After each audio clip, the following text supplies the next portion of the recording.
Değildi ki İmam Sadiq'dən əleyhisselam soruşdular. İmam Hüseyni əleyhisselam ziyarət edən şəxs üçün nə mükafat vardır? Həzrət buyurdu. O, Allahın rəhmətinə qərq olar, onun razılığını qazanar və pisliklər ondan uzaqlaşdırılar.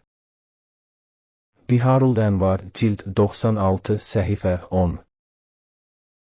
Qiyamət gününün ən böyük müjdəsi Hüseyn Zəvvarının şəfaəti.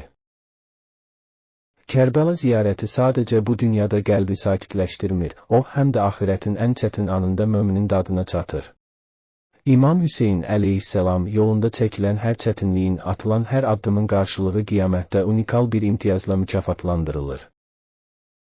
İmam Sadiq əleyhisselam bu barədə buyurur.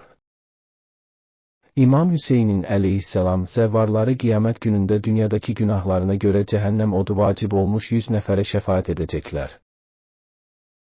Kamilus Ziyarat, bab 68, hədis 2. Qısa təhlil.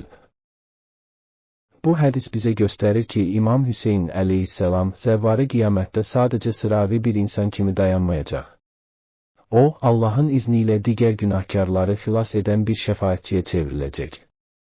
Bir nəfərin ziyarəti 100 nəfərin qurtuluş biletinə çevrilir.